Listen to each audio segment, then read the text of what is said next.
and thanks again for joining for this week's Cardiology Grand Rounds. My name is Evelyn Son, and one of the third-year fellow, and it's my great pleasure to introduce Dr. Ted Abraham today as our speaker. So Dr. Abraham earned his medical degree from University of Bombay in India and internal medicine residency at Wake Forest University. He then pursued a cardiology fellowship at UT Southwestern and an echo fellowship at the Mayo Clinic. Currently, Dr. Abraham is the Meyer Friedman Distinguished Professor of Medicine at UCSF and serves as director of the UCSF Echo Laboratory. He is also the current president of the American Society of Echocardiography, and Dr. Abraham is recognized for his expertise in both echocardiography and hypertrophic cardiomyopathy. Today, he will tell us more about the emerging therapies in hypertrophic cardiomyopathy. Let's welcome Dr. Abraham.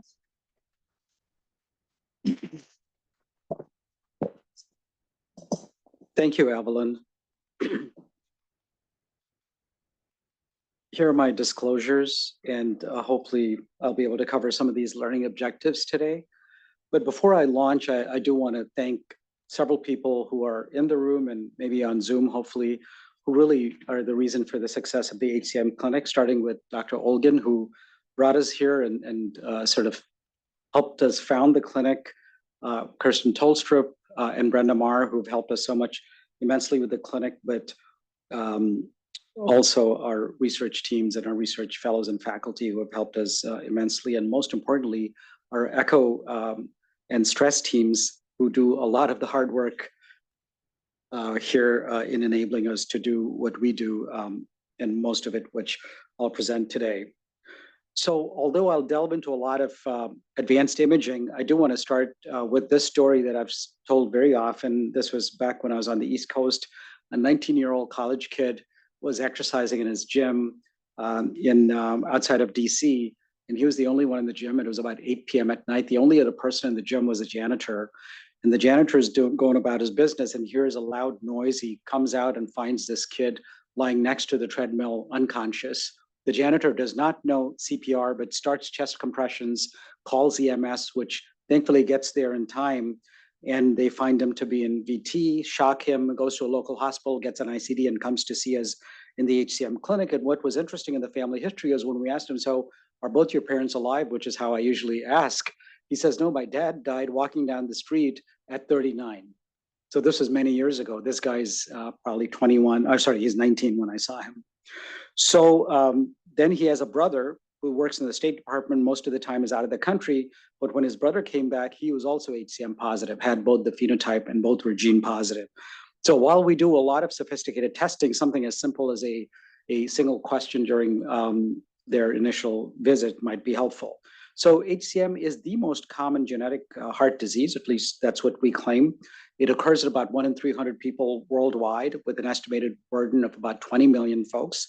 It is transmitted through an autosomal dominant fashion. So each child has a 50% chance of inheriting this condition. It arises from mutations in genes encoding for these sarcomeric proteins. And here are some of the common ones: beta-myosin heavy chain, myosin binding protein C, and the troponins. And the good news is most of these folks will lead normal, healthy lives. And the folks that do have trouble, which is a minority, less than 10%, they have angina, heart failure, arrhythmias, and very commonly sudden cardiac death. And in fact, it is notorious for being the most common reason for sudden cardiac death in young athletes, especially high school and college age athletes. The key features, as the name suggests, are ventricular hypertrophy, systolic anterior motion of the mitral valve, and as a result of those two, you get obstruction in the LVOT. And there are two very unique things about HCM. One is all these features are variable. So whether it's hypertrophy, where the hypertrophy happens and how much hypertrophy is highly variable, whether there's systolic anterior motion or not, that's variable. And as a result, you may or may not have a gradient, or you may only have a gradient with exercise or with some provocation. Number two unique feature is most times, unlike most other cardiomyopathies, function is normal or hyperdynamic in the heart. And since I claim to be an echocardiographer, I might as well throw in a few echo images in this talk. So this is systolic anterior motion. You see the mitral valve where that arrow points. Typically, the mitral valve closes in the middle and stays in the middle, but in here it moves over towards the septum, and the middle panel is just a zoomed-in view. And then the last panel on the right is severe septal hypertrophy and no systolic anterior motion. If you look at the mitral valve, it's mostly in the center. Now, there's problems happening more distal, so ignore that for now. But for most part, the mitral valve is in the center. And these are two pictures of the extremes. On the left-hand side is obstructive, where you have basal septal hypertrophy. You have color that is turbulent going across the LVOT, and you have a classic posteriorly directed mitral regurg on the left-hand side. On the right-hand side is a young kid. Again, this is all Baltimore data. And here you see what a normal mitral valve looks like. It doesn't bend over, it stays in the middle. And in this particular case, there was not much left ventricular hypertrophy. It was only 13 millimeters. So let's talk about this kid. He's a 16-year-old African-American kid who already has a football scholarship. He's actually a two-sport athlete, plays basketball and football. Very nice kid. Comes in because his primary care physician refused to clear him for his sports because of nonspecific T-wave abnormalities, normal wall motion, and a 1.3 centimeter septum. So the question is, did he have HCM? And we initially thought the answer is no. But on the first study, we did do strain. I'm going to bring back strain a couple of times. And these two, I know I don't have a marker here, but if you look at the yellow curve, that is the normal apex. And you see that it goes negative to about 25%. Anything above 20, 18% is normal. And then it relaxes, which is it's going back up. On the other hand, the base, where there's mild hypertrophy, is not contracting. It's going in the opposite direction. And when the ventricle's relaxing and the rest of the heart is relaxing and the apex is relaxing, is when it mounts a very weak contraction.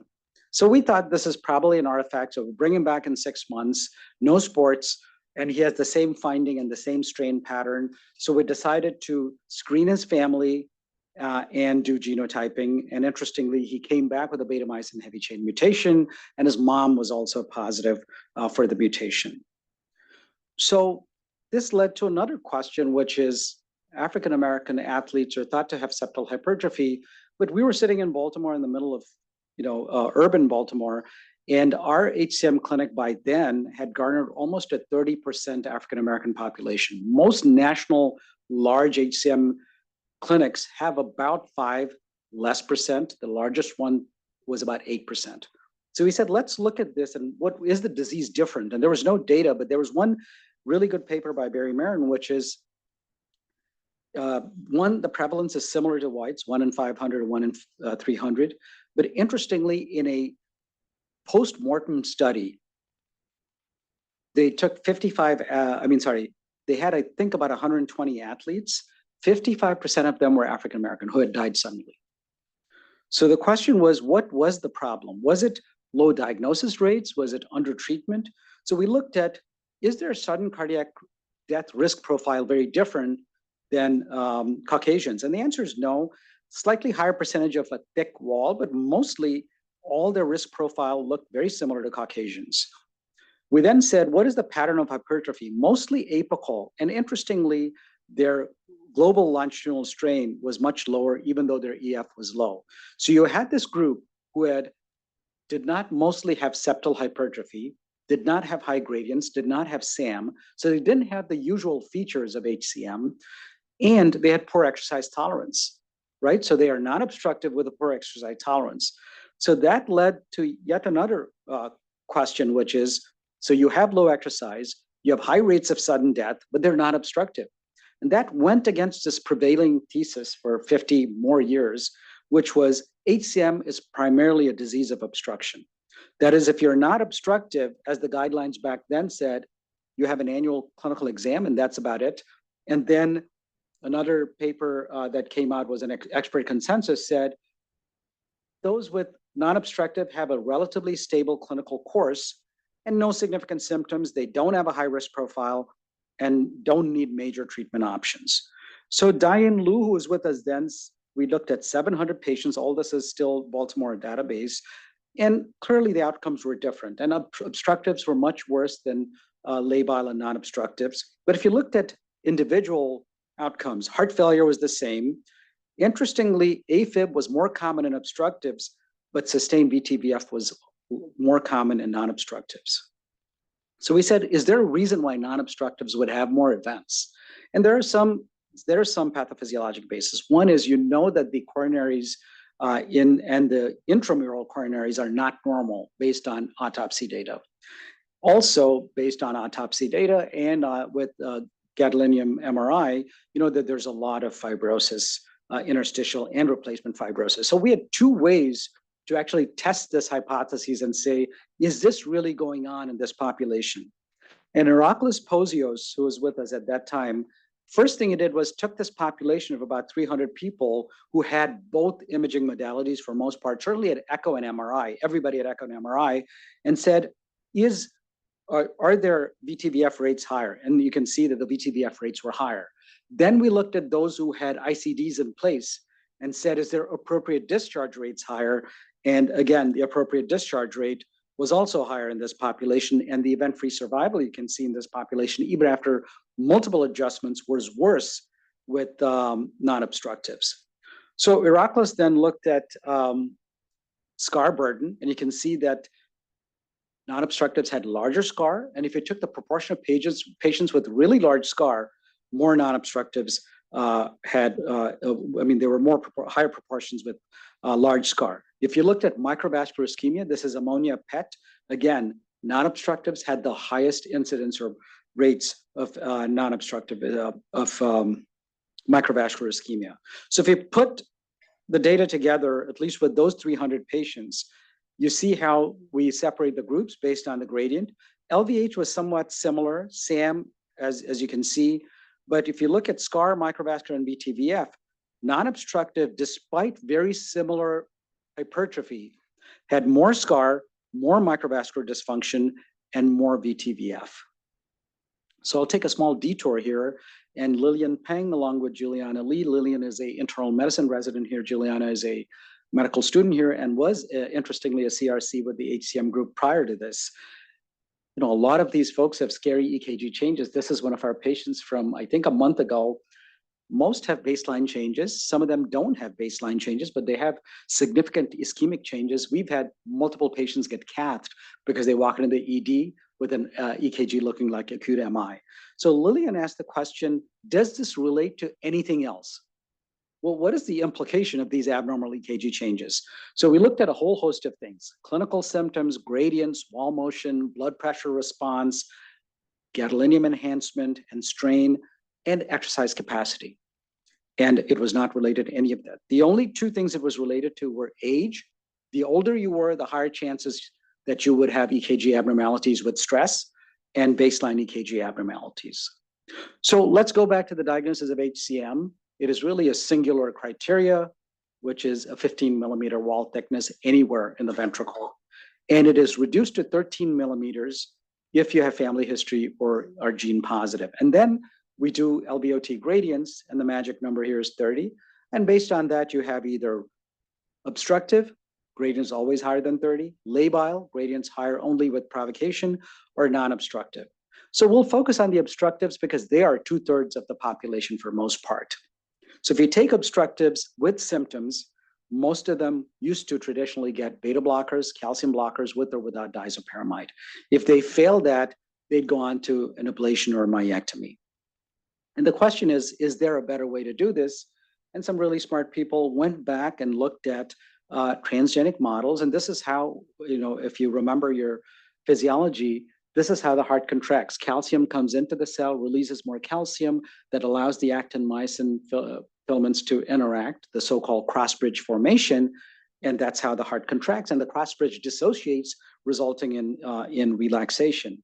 In the HCM, the power stroke is much stronger. That's why they have a hyperdynamic heart.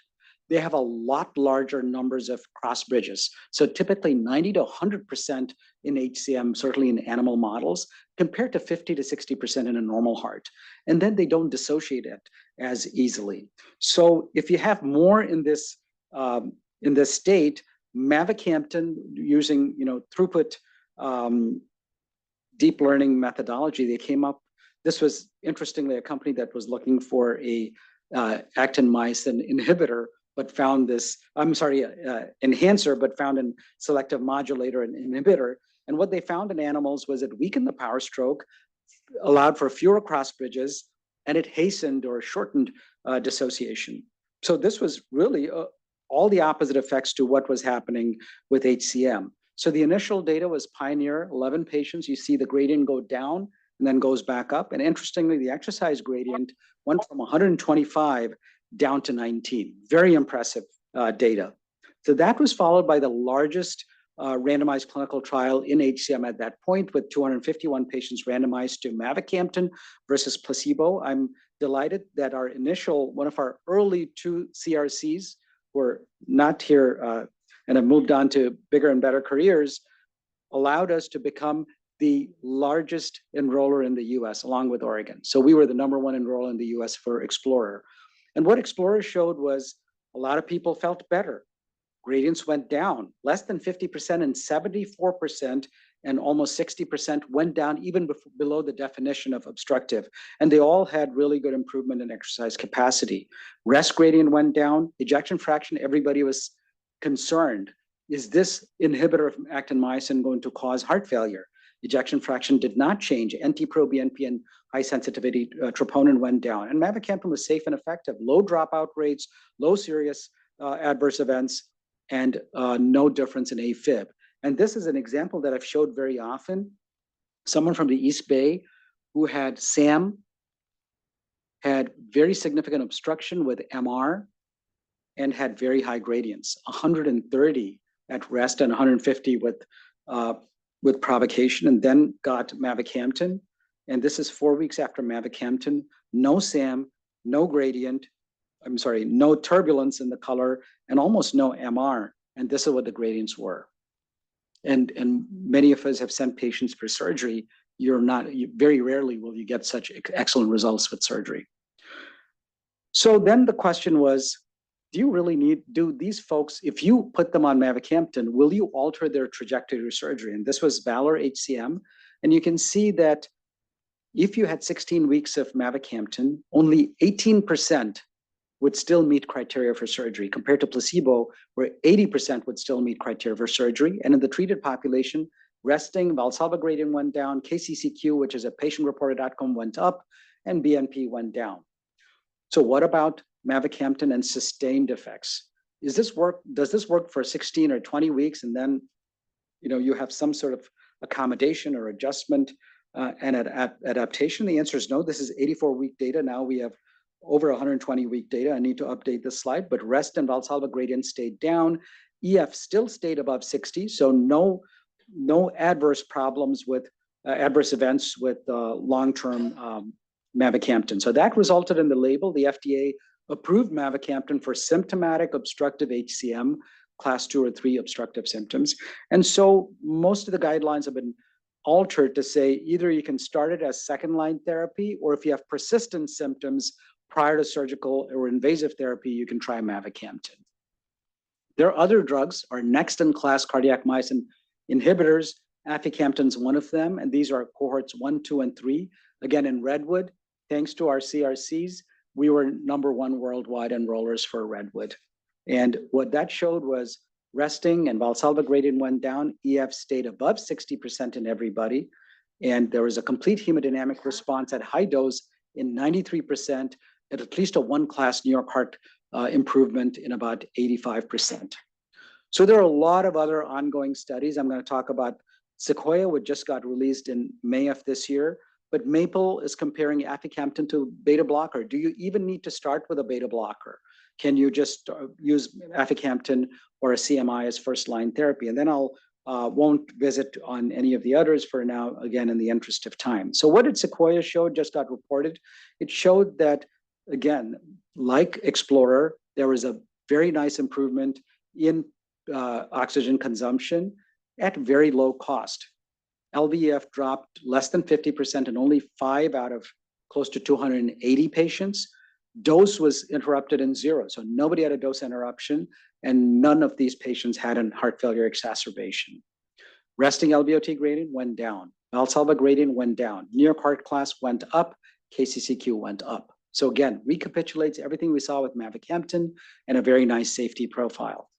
So then we'll come back to our group here. How do CMIs actually improve performance? Yes, the gradient went down, but once the gradient goes down, it should have some downstream effects that allow these folks to exercise more. And Mei-Ling Chen from Taiwan, who was with us and is back in Taiwan, looked at, does their strain get better? Is the mechanics actually better? Because that allows the heart to function better. And I'm not going to visit too much on the middle panel here on the left panel, but if you see on the right-hand side, at 12 weeks, there's really not much of a change, improvement in 1%, which is a very minuscule improvement in strain. And it did get better at 36 to 48 weeks. But again, we're talking about a 1% improvement in strain, which if you had a muscle twitch, you would make that, there would be an error in measurement. The other problem or concern was that rest and Valsalva gradients were not really, there's a lot of scatter, not really related, and the numbers are low, not related to change. So mechanics at rest may be better. And then Morgan Harry, who came in and joined us after that, said, well, if the CMIs do not improve mechanics at rest, are they going to do better with mechanics during exercise? And you can see here in this cohort, which is slightly different, and this is not with Aficamten, which is what Mei-Ling worked on. This is with commercial Mavacamten, real world. And you can see that the rest graphs, which are on the left, there's really no significant change. But on the right-hand side, there is an appreciable improvement in strain with exercise. And these are bullseye plots or polar maps. You can see that strain is abnormal across a huge swath of septum and inferior wall. A lot of it does actually get better after Mavacamten. So exercise mechanics are better, and maybe they do explain why you're doing better. Morgan is collaborating with some mechanical engineers, and we're looking at some unique aspects of cardiac mechanics, looking at kinetic energy. How does the blood flow, and what is the vorticity? Vortices are needed for efficient blood coming into the ventricle and exiting the ventricle. And we showed here that there's a difference between normal and non-obstructive and obstructive HCM. And then we're looking at another concept called hemodynamic force. And this is some preliminary data. And we're looking at pre versus post Mavacamten. Hemodynamic force, again, is a efficiency model within the heart to say, does Mavacamten normalize hemodynamic force? So then the other question was, we had looked at, these trials had looked at diastolic function, but what they did not look at was pulmonary pressures. And is one of the mechanisms for improvement pulmonary pressures. And Maka Geganava, who's a visiting professor from Georgia, the country of Georgia, not Atlanta, Georgia, looked at this very nice group. Again, these are all commercial Mavacamten patients. And you see that in the bottom, if you don't have pulmonary hypertension to start with, there's really no change in pulmonary pressures. But if you started off with pulmonary hypertension, they had a substantial decrease. So pulmonary hypertension, probably as a result of improved diastolic function, also is good in the subset of patients with pulmonary hypertension. This is yet another mechanism that improves performance. So pulmonary hypertension is better. So you have all this data about patients who do so much better with these new classes of drugs, but there is still a math problem here. The estimated burden in the US alone is close to 1,800,000. So that's the at-risk population. If you look at pharmacy claims data, about 200,000 patients in the US have obstructive HCM and are filling their drugs based on pharmacy claims data. If you look at actual active Mavacamten prescriptions right now, it's about 10,000. So there's this huge gap between at-risk patients versus patients who are completely undetected maybe, but certainly even among the detected patients, those who are on conventional therapy. So again, Dr. Michael Mao, who's here from Taiwan, visiting professor from Taiwan, looked at just our UCSF database. So we said, let's look at everybody who has an ICD-10 diagnosis of HCM, and also look at the echo database and say who meets criteria for 1.5 centimeter or more, so meets the diagnostic criteria for HCM. And that was a huge population. Over 4,000 patients met the criteria. Then we matched up the two and came up with 450. And then Michael, along with help from others, went deeper, and I'll recognize them on the next slide due to space. But if you look at that population, 70% of them had HCM, 20% interestingly had other conditions that mimic HCM or phenocopy conditions. And then some had possible HCM, and then about 4% or 16 records were really not within our scope or within our possession to adjudicate on. So there are still large diagnostic gaps. And if you say the best way to detect these patients is to go into your electronic medical records and use very high-level search terms, it's not very efficient. So you went from 4,000 down to 400. So a lot of manual cleanup is needed. And of course, there's a 20% phenocopy rate, which is important because you would still capture these conditions because some of them, like amyloid, hypertension, many of them have good treatments available nowadays. And of course, valvular heart disease always has had good treatments. So why are these diagnoses delayed in this population? So we looked at a subset of 321, and Michael, again, with great assistance from Lillian and Juliana, who helped with this, and of course, Josh and Geoff Tyson helped with this project right from the beginning, which is, let's take a look at the 321 and see if diagnosis was delayed in any of them, because they had a echo that showed diagnostic criteria months in advance. And we chose a relatively generous timeline. Up to 90 days and less, we said you had a timely diagnosis. If you were coded as HCM within 90 days of having been discovered with an echo that had met the criteria. If it was more than 90 days, it was delayed. So the average within the UCSF database, the average delay was 29 months, 5 months to about 6 years total on the delayed ones. And we looked at various multiple factors, but these are just some that I've put up here, is the chances of you having a delayed diagnosis were higher if you were older and if you had non-commercial insurance. Very interesting data. And of course, what we don't know is if you have non-commercial insurance, are you just getting less diagnostic testing? I don't know that. Or you have the diagnostic testing, but no one's actually attaching a diagnosis to it. I don't think there's a way to tease that out. Age, I think the obvious potential reason for a misdiagnosis is often attributed to hypertension and to septal thickening of aging. So that's something to keep in mind. Lastly, Michael asked the question, does it even matter if you have a timely diagnosis? Who cares if it doesn't really have any consequence? And this is a very nice graph that he came up with, is that if you take all-cause mortality, that is much worse if you have a delayed diagnosis up to 60 months and versus a timely diagnosis. And we're looking in, and interestingly, AFib and VT, which we went down, drilled down, are not the problem. So that it looks like if you have AFib or VT, you are detected earlier because now you have symptoms. So you come in earlier. But if you're truly asymptomatic, you're sitting there not having the diagnosis.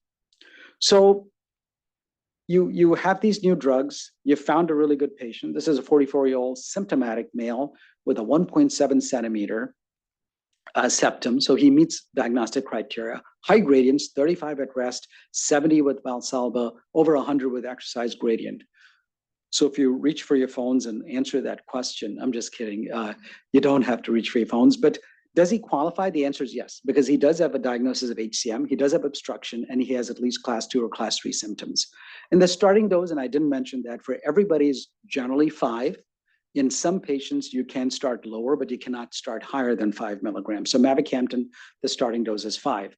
But while we have had, and that gentleman did extremely well, and you saw all the data that did fantastically well on gradients, on symptom improvement, on improvement in exercise capacity. Here's a lady who was actually part of a trial, but comes in February looking great and with normal gradients, and then goes in with florid heart failure to a hospital 4 hours north of here, I forget the city, and the ED calls me on a weekend, on a Saturday night, and says the ejection fraction on a POCUS is 19%. Her previous ejection fraction was 65% done here. So they sent me some images, clearly looked abnormal, and what precipitated her heart failure was she went into AFib.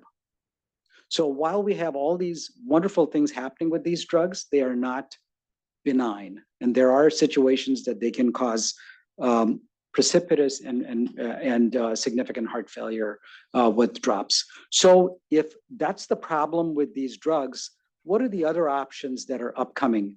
This is Tenaya, which is, as you know, I believe a UCSF spinoff, I believe. But if you look at a normal gene, you get a normal gene, you get normal amounts of protein, and your heart cells work fantastically well. But if you have a mutation like a myosin-binding protein C mutation in human tissue samples, their protein production is only about 50 to 60% of a normal person. So they have impaired function. And what Tenaya has done is taking a working copy of the gene, put it into a adenovirus vector. That vector is delivered by intravenous injection and hopefully produces normal protein and brings protein back to 90 or 100% production levels. That's what has happened in animals, including primates. And they have now dosed 3 patients. We're hoping to have a patient here also get dosed hopefully by next year. So we're very interested in seeing that.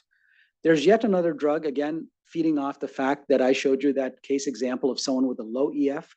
This is another company based out of Colorado called Edgewise, and their drug doesn't have a name yet. It's EDG 7500.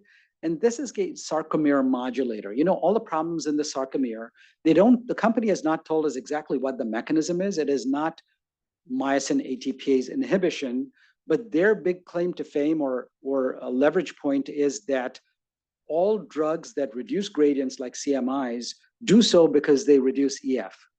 And this drug, they claim that the reduction gradient is uncoupled from a reduction in ejection fraction. So there's that potential safety. They did publish some data of their initial, I believe, 20 patients or so a few weeks ago. And you can see that on the higher doses on the left-hand side, the gradient did come down. This is with a single oral dose, just a single dose. Gradient did come down in 2 hours and stayed down even up to 24 hours, but came down below definitional levels of 30 millimeters. And to their, again, supporting their case and validating their EF story, the EF in these patients, regardless of dose, stayed well above 50 and 60%. The other interesting thing that this compound does is the top is transgenic pigs. Pigs with that mutation are 403Q, which has been started in mice and has resulted in so many studies and drugs and interventions. You can see that while the EF is higher in the mutated animals, the DPDT min, tau, and EDP, all parameters of diastolic function, are much worse in the HCM pigs. And if you look at the end diastolic pressure volume relationship, it's shifted up into the left, which is it's a stiffer heart. But if you looked at the bottom panel of figures, EF slight drop, but not too much below normal. But if you look at DPDT min improved, tau shortened, EDP lower, and the curved, the end diastolic pressure volume relationship moved closer to a normal heart. So again, something that's promising because it can reduce gradients, it can improve diastolic function, and does not impact ejection fraction. So to close out, HCM is a very common condition. It is very imaging dependent. I think everything from diagnosis, determining ideal therapy, monitoring the therapy, and prognostication. I didn't talk too much about prognostication because there's so much other stuff to discuss, but everything is imaging dependent. This is one condition that is almost custom made for an imager. There are lots of innovative therapies, and I hope I was able to cover most of them, but not clearly all of them. There's lots of innovative, invasive therapies of how you can do ablation, and I was not able to cover them today. Lastly, I think we are still faced with a population of underdiagnosed and undertreated patients, and we do need to come up with strategies that better detect, better image, and push them above the threshold for intervention, because as Dr. Mayo showed, if you are not diagnosed in time, you're likely to have more events. So I'd like to again close out by thanking our clinical team and welcome to Chris Lee, who's in his second week of HCM work, and Helen and Eliza and Roselle. And of course, Kirsten and Atif and Clifton, a lot of our folks on the left-hand side column who helped us do the overreads, both on the clinical studies, but even importantly on all our research studies, Don, who's helped us with our Excite-HCM trial, which I was not able to feature today, our research CRCs, most of them who are here, our research faculty and fellows who are here as well, and then Amanda, our genetics team, and our colleagues in radiology. But mostly, again, thanks to the people who truly carry the load of the HCM program, all the echoes, all the stress echoes, all the CPETs. And we are now, thanks to Marjan, Farzan, and Sachio, who's here, able to bid for Echocar Lab contracts for HCM. And we're hoping that the CIRRUS trial for non-obstructives will help us garner a Echocar Lab contract. And thank you, Atif, for your support on that. So I'll stop here and I'm happy to take questions. And thank you again, Evelyn and the team for having me here. Thank you, Dr. Abraham, for that great talk on HCM and the novel therapeutics. So for people on Zoom, if you have questions, feel free to either raise your hand or write your question in the chat. We are able to see the Zoom participants here on the screen as well. So you can unmute and ask the questions. And then people here in the audience, let me know if you have questions and I'll hand over the microphone so people on Zoom can hear the questions as well. So maybe I'll start with the question. I think, it's very exciting to see all the new therapies and how we can really see the change in gradients and patients really report feeling much better symptomatically. I'm just curious if there's any difference in the response based on wild type versus presence of mutation, and also if there's any change in the LV hypertrophy or the structure with these myosin inhibitors. So great, two very really great and thoughtful questions, Evelyn. One on the wild type, we have not seen a difference. There are published papers that say that there might be differences and that those with sarcomeric mutations might be more responsive, but they're with very small numbers. So I'd wait to see more data on that. And then on the LV wall thickness, the published data, especially with CMR, show a decrease in thickness at 36 or 24 versus 36 weeks of treatment, either with Mavacamten or Mavacamten, but the reduction is very small. It's a 1 to 2 millimeter average change. So I think it's more of a statistical difference. But it'd be nice to see a year, 2 years, 5 years post treatment if there's really a tangible difference. Great, thank you. From people. We have a few questions from people on Zoom.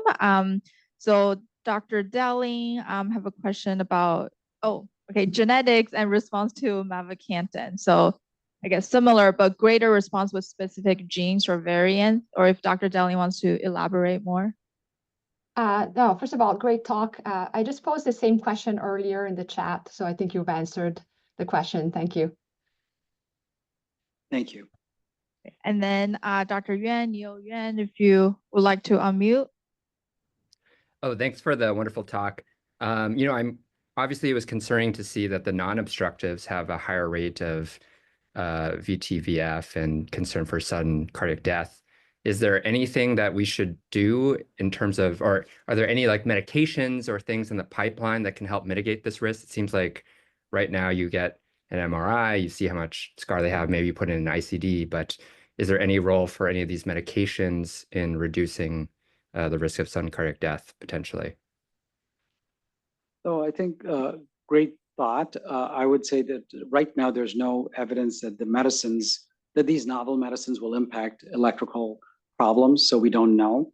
Our practice is to continue to do ICDs, and our practice is to have a lower threshold in non-obstructives, just because of all this data, is to not be, so the HCM centers generally ignored non-obstructives. Even if they had VT-VF, they'd say, you don't really need invasive therapy. And to this day, the European Society guidelines and risk calculators have obstruction as one of the factors that you can plug into the calculator, which in our data and in most data has no correlation with sudden death. So yeah, no, I don't think there's anything we can do right now other than putting an ICD in if you truly have high risk. Thank you. And Dr. Gerstenfeld will have him ask his question. Thanks, Ted. Great talk. Yeah, a question about obviously AFib. You mentioned in the original study there was no difference in AFib, and then you showed that one case of someone who decompensated. I'm curious because I see a lot of the papers coming through Jackie P, and there have been two different research letters, both retrospective, but using sort of propensity mapping, actually showing more AFib in people on Mavacamten than the sort of matched group not on it. But obviously it's hard to always match. But I'm curious if you've seen that or any insights in terms of AFib incidence on or off Mava, or any reason why it would increase AFib? Thank you, Ed. I don't know. I think that both in the Mayo population and in our population, we found that AFib was linked to obstruction. So intuitively, you would expect that Mavacamten rates. But anecdotally, in our population, we've seen several patients who've gone into AFib. Those who had paroxysmal AFib have gone into more frequent AFib or persistent AFib. So I think there might be something there. A lot of I'm assuming that the letters that you've received are using commercial Mavacamten and the populations are small. We have currently, Annie Wong, who's one of our CRCs, has helped us put together a 4-center, and we might have a 5th center, which is Geisinger from Pennsylvania. We'll have 200 plus patients followed for several weeks or months, and we're very interested. Right now, we're not seeing a huge difference in rates, but we are still awaiting the final statistics on that. So that'll be the largest in the field commercial Mavacamten population, and we know for sure that EF going below 30 is 0, but what we're looking for is AFib rates and heart failure rates, and I don't have the data right now. Fair enough. Any thoughts in general about AFib treatment in HOCM? It's obviously they don't tolerate it well. Obviously, we don't want to jump to amio and any other.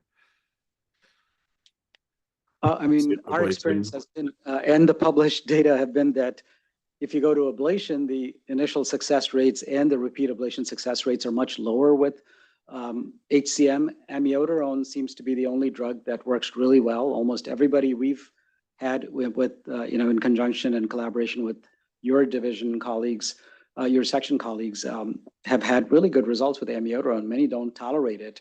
And if they're on amiodarone and Mavacamten, you have two negative inotropes, so then it becomes more of a problem if they're on Mavacamten.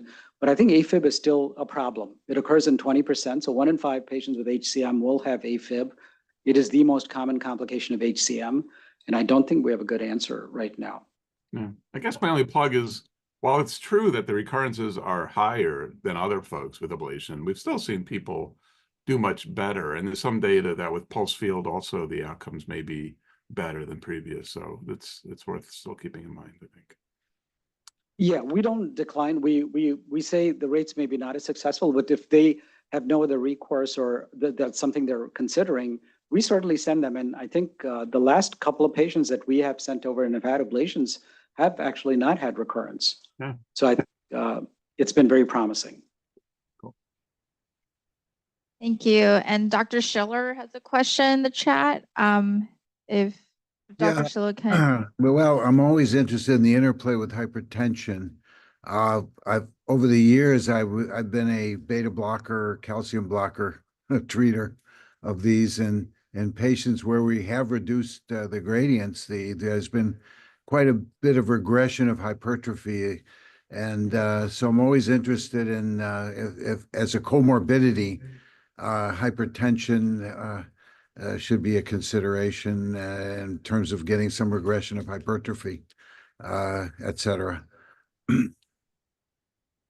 I agree, Dr. Schiller. I think in almost all large databases and cohorts, 30% of the patients roughly have 30 to 40% will have concurrent hypertension. The first few papers you saw there never made it to a good journal from our cohort because we said 30% had hypertension, and they got rejected saying, well, that's not HCM, that's hypertension. Mm-hmm. And now people are sobering up to the story that yes, you can actually have more than one condition in the same person. Well, it may bring it out, and then once you get obstruction, the hypertrophy, of course, cascades. along with the atrial enlargement and all the other things. So it's got to be a very important consideration when you're treating without. What happens to blood pressures in general? If you showed it, I missed it when they come in versus how they are later on with So, Mavacamten. It doesn't impact blood pressure. So normotensive stay normotensive, hypertensive stay hypertensive, and still need treatment for hypertension. The one practical point is that when someone has a lot of obstruction, we tend to avoid diuretics and vasodilators and ARBs and ACE inhibitors. And the advantage of Mavacamten is now you don't have to worry about that. You put them on Mavacamten, control their gradient, give them whatever best antihypertensive there is, and you're not relegated to a level 3 antihypertensive like a beta blocker or a calcium blocker. You can actually give them good antihypertensive. So that's been the advantage, but we haven't seen, and I think you're asking very important questions. That is a population that we'd love to look at, which is the subset of HCM with hypertension, both on CMIs and not on CMIs. Yeah. Again, we've done some septal myectomies and as well, and gotten with good gradient reduction, gotten some dramatic regression of hypertrophy. So this must be a very important cofactor, I would think. I agree. All right, now Atif has a question here, and then we'll have Dr. Benowitz ask his question now. Thanks, Ted, for that great talk. I just want to go back to something you had said earlier about how it appears, looking at all of the people who likely have obstructive HCM, that there's under-treatment, certainly with CMIs. And just thinking practically about, what are your thoughts on who should be prescribing them, who's comfortable prescribing them? There are a lot of patients who may not have access to a center of excellence. What do you sort of foresee in the future? What should we be doing even here at UCSF? If, we're seeing these patients, should we be prescribing Mavacamten for them? What do you suggest? So, again, a very thoughtful and an important question, Atif. I would say that HCM centers will never be able to treat 200,000 people. So everybody should have access. And the big advantage of these drugs is that it takes it out of the hands of centers of excellence. And that's a good thing. So I think, right now it's under this REMS, Risk Evaluation and Mitigation Strategy program. So you need to get REMS training and answer the 10-question test. And all that's pretty easy and takes 30 minutes or less.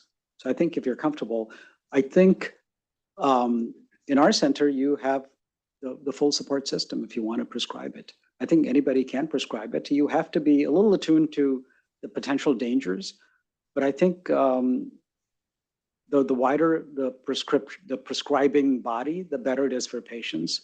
And I think that it should not be restricted to HCM centers of excellence. Great, and Dr. Benowitz?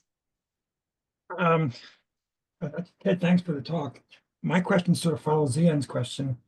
It relates to San Francisco General, where I work, where we have limitations in terms of echo availability. So my question is, once the dose is stabilized, how frequently do we need to do echoes? Because the echo availability could limit our ability to use Mavacamten. Thank you, Neil. And I know you have several patients at the General that are and not on Mavacamten. Right now, the FDA mandated REMS label is that you have an echo every month until month 3, and then every 3 months lifelong. So the burden, unfortunately, doesn't go down. What we're hoping is that with aficamten safety data and data from Mavacamten, now that it's been commercial since April of 2022, that those stable patients past, say, a year or even 6 months could be widened to 6 monthly echoes. The last sort of comment I'll make there is the patients who are stable will always be stable, and you cannot predict who's going to have a problem. So whether you did an echo every 3 months or you did not do it, you can't predict. Someone goes and has a viral illness or goes into AFib, they're going to have a problem, and your 3 monthly echo or even your monthly echo doesn't predict that.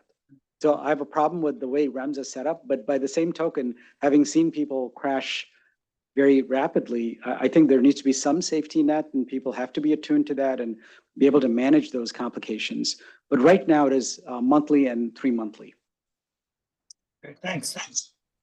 Thank you. I know Zia has a comment, but I have a quick follow-up question about, so with the serial every 3-month echo, is typically a full complete echo necessary, or do you think can move towards like a limited echo? We're doing limited echoes. Yeah. Okay. Good question. Yeah.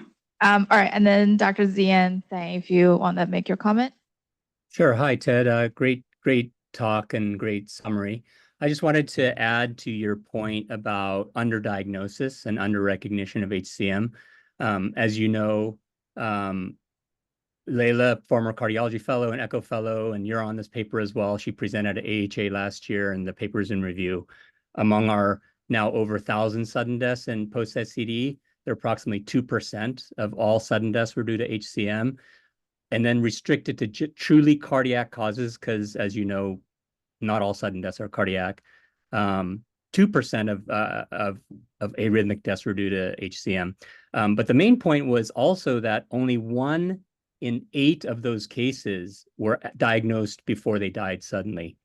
So there's a huge burden, even among sudden deaths, that we don't even see. That is another opportunity for diagnosis and treatment. Absolutely, and completely agree, Zian. And that was really a great body of work.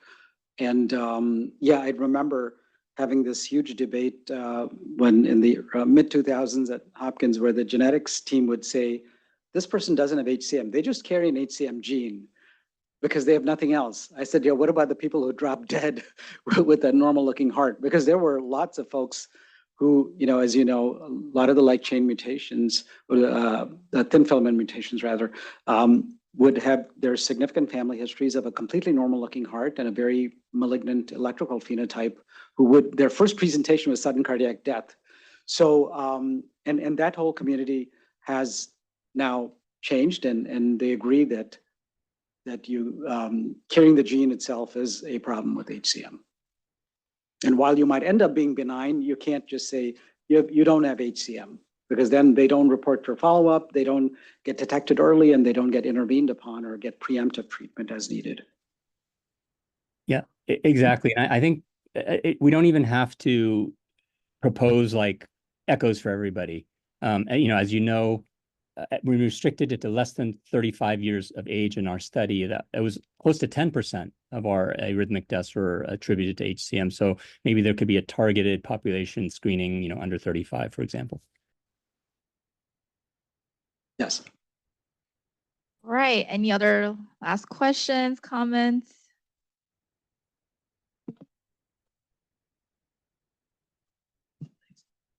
Dr. Abraham, for that talk. I had a question. Do we know anything about the effect of Mavacamten and Mavacamten on left atrial mechanics and contractile function or reservoir function? And is there any value in understanding that and finding out why there's increased incidence of AFib?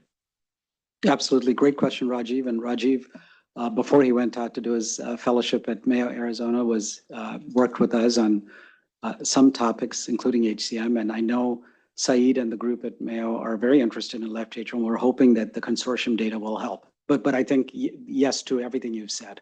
I think we do need to understand left atrial mechanics. We do know that left ventricular mechanics at rest, not big change, exercise change. It would be nice to understand what happens to left atrial mechanics.